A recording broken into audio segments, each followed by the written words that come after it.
Reza Jafari, bonsoir. Vous Bonsoir. êtes le président de l'association Enfants d'Afghanistan et d'ailleurs vous êtes vous-même un ancien réfugié afghan en France. On vient d'entendre ces témoignages. Quel témoignage vous avez-vous 48 heures après l'arrivée des talibans dans Kaboul? J'ai à peu près le même témoignage que ce qu'on a vu sur le reportage. Aujourd'hui, les images nous parviennent des grandes villes.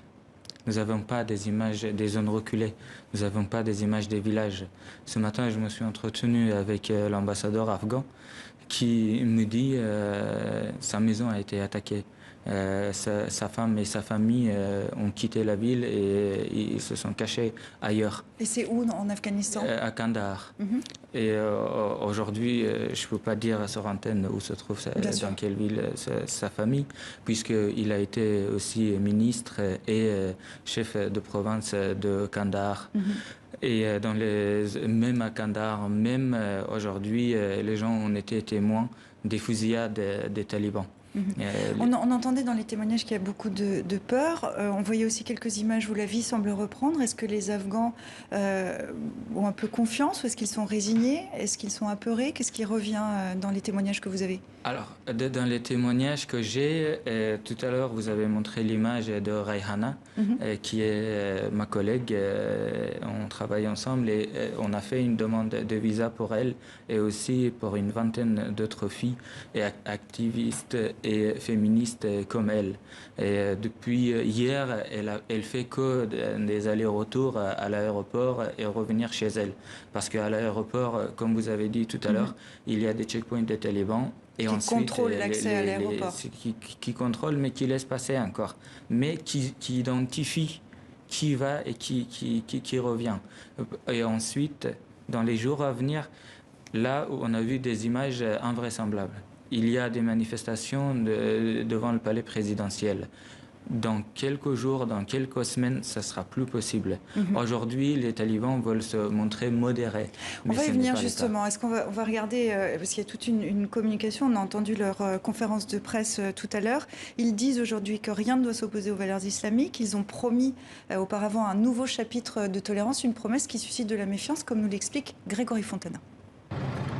L'image d'une ville calme où la vie semble reprendre peu à peu à Kaboul avec en toile de fond des talibans qui multiplient les annonces aux tonalités rassurantes. Amnistie générale pour tous les fonctionnaires, appel à un retour à la normale ou bien aux ONG à reprendre leurs activités, stratégie de communication entamée ces dernières années. C'est d'essayer de convaincre qu'ils sont prêts à avoir des relations politiques, diplomatiques avec le reste du monde en général, mais avec l'ensemble de l'Afghanistan en particulier, qui soit tout à fait normal. Toute la question, c'est de savoir, est-ce que les gens qui vont diriger les talibans aujourd'hui sont les héritiers des talibans des années 90, ou est-ce que ils vont avoir, au-delà de leur communication, une politique un peu plus ouverte, un peu plus moderne? Les talibans des années 90, dont les images de propagande étaient d'une extrême violence, où tout n'est que démonstration de force, exécution sommaire ou bien destruction en tout genre. De cette époque ne reste également qu'une seule image du chef des talibans, le Mollah Omar, qui dirigeait de facto le pays de 1996 à 2001. Aujourd'hui, les principaux responsables du mouvement fondamentaliste s'exposent lors de la prise du palais présidentiel, multiplient les déclarations sur tous les supports disponibles. Nous devons montrer comment nous pouvons servir notre nation et assurer la sécurité, le confort de vie et la satisfaction d'une vie paisible à l'avenir. À l'époque des années 90 et du Mollah Omar, les gens n'étaient pas connectés aux médias comme ils le sont aujourd'hui. Et aujourd'hui, même dans les régions les plus reculées de l'Afghanistan, quasiment toutes les familles ont au moins un téléphone qui leur permet de se connecter aux réseaux sociaux. Et du coup, les chefs talibans ne font ni plus ni moins que la même chose. Les images de chaos à l'aéroport après la prise de Kaboul, une façon également pour les talibans d'amplifier une victoire face aux puissances étrangères, États-Unis en tête, contraintes d'évacuer dans l'urgence leurs ressortissants. Une débâcle saluée par des pays comme l'Iran ou bien au Proche-Orient par des mouvements islamistes tels le Hamas. Reza Jafari, les talibans multiplient les annonces qui se veulent un petit peu rassurantes. Est-ce que vous y croyez? Non, pas du tout. Même pas un instant. Comme je vous ai dit tout à l'heure, dans les zones reculées, ils ont installé la charia. ils font de porte à porte et ils vont chercher les filles entre 12 et 40 ans. Et ils les obligent à se marier avec les talibans. Les femmes veuves ne peuvent plus sortir seules, elles doivent absolument se marier. Les femmes ne peuvent plus sortir sans être accompagnées. Oh, on est vraiment dans les années 90. Les images que vous avez montrées dans les années 90, c'est d'actualité dans les zones reculées. Vous n'avez pas les images des zones reculées, vous n'avez pas des images des villages, et c'est d'actualité même aujourd'hui en Afghanistan. Aujourd'hui, tout ce qu'ils font, c'est pour se rendre légitime, pour dire qu'on est un gouvernement légitime. En parlant de légitimité, vous le disiez à l'instant, vous êtes entretenu avec l'ambassadeur d'Afghanistan ce matin. Il représente toujours Ashraf Rani, le président qui a pris la fuite. Qu'est-ce qu'il vous a dit à propos de ce départ d'Ashraf Rani? Alors, pour lui, Ashraf Rani a fait le meilleur choix. Parce que tout a été déjà planifié. Les Américains étaient au courant de tout. Ils savaient que les talibans allaient arriver. Les Américains, ces deux derniers jours, ils n'arrêtaient pas d'insister à Ashraf Rani de signer sa démission, ou soit de faire passer le pouvoir, passation de pouvoir. Et ainsi, les talibans pouvaient avoir un gouvernement légitime aux yeux du monde entier. Ashraf Rani a fui le pays, c'est vrai, mais pour dire que les barbares ont attaqué Kaboul et j'étais obligé de partir et fuir. Et les talibans ont pris la ville par la force, et ont pris tout le pays par la force. Et ce qu'on demande à la communauté internationale de ne pas reconnaître cet état des talibans. Et ce gouvernement n'est pas légitime, ce n'est pas un gouvernement légitime, et ce que doit reconnaître la communauté internationale, l'Europe et le reste du monde. Donc l'ambassadeur d'Afghanistan en France vous dit qu'Ashraf Rani n'a pas cédé à ce chantage. Le chef de l'OTAN fustige, lui, un échec des autorités afghanes face aux talibans. Joe Biden leur renvoie la responsabilité. Est-ce qu'ils ont raison ? Alors, je vais vous dire quelque chose. Quand vous êtes dans une base militaire et que vous voyez vos camarades en train de mourir et qu'il n'y a rien, et vous vivez avec des morts pendant des semaines, et tous les jours vous avez des messages, vous avez suivi sur les journaux américains, ils n'arrêtaient pas de dire dans une semaine, dans 2 semaines, la capitale va tomber, dans une semaine le pays va tomber. Les soldats suivaient tout ça, c'était un poison pour l'armée afghane. Ils ont empoisonné l'armée afghane. Personne n'avait envie de se battre parce qu'ils savaient que les talibans allaient arriver et qu'ils ne voulaient pas mourir pour rien.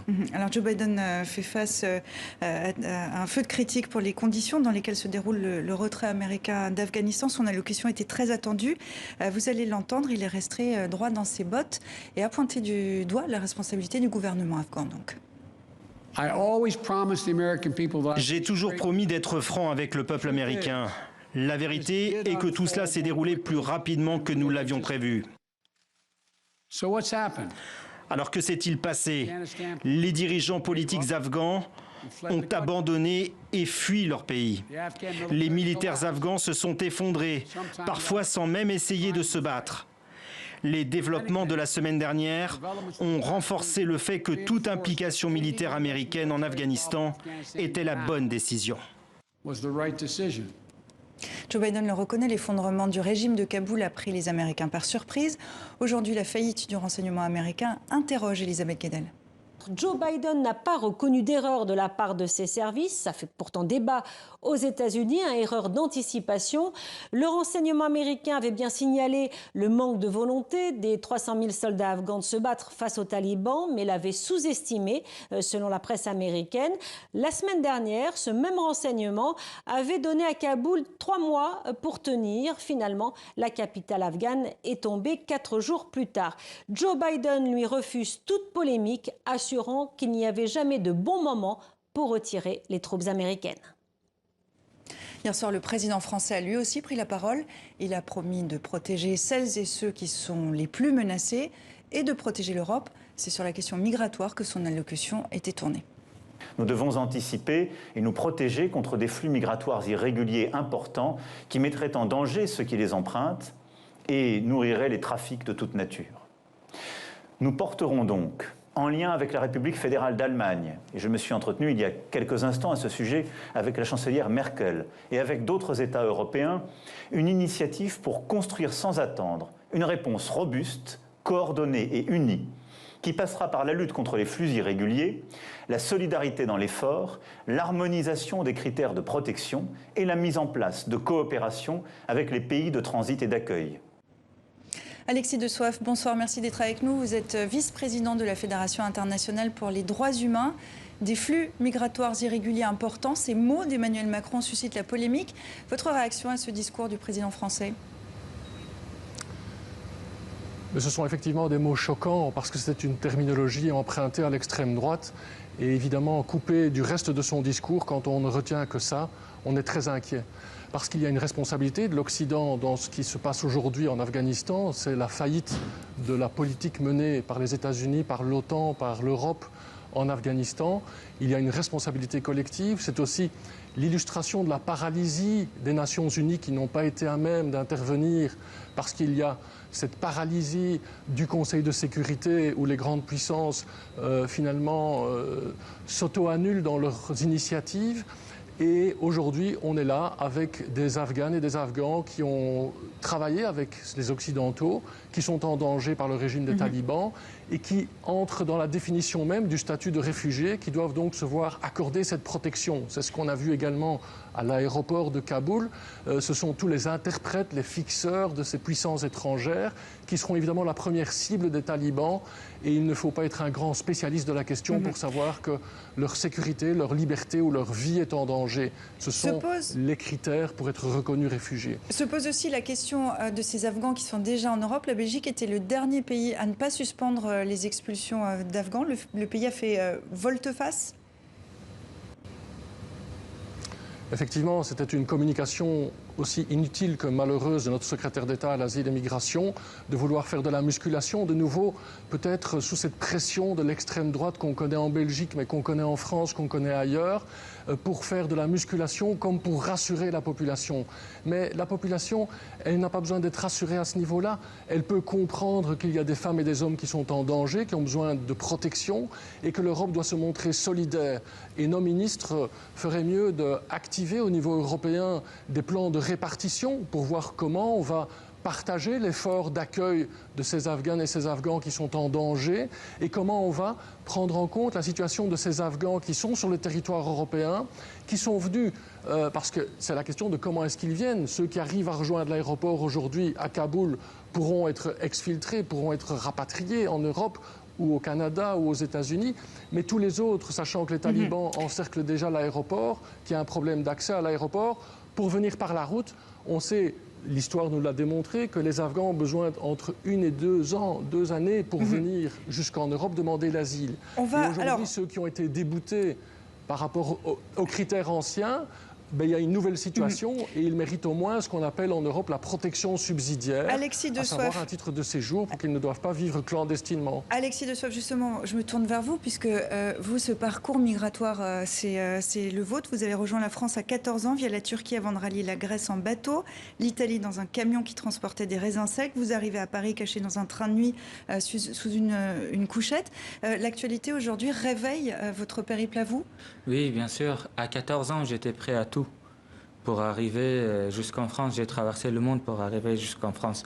Et aujourd'hui, quand je vois ces images que les Afghans sont suspendus à des avions, ça, c'est la peur. C'est parce qu'ils savent ce qu'ils attendent.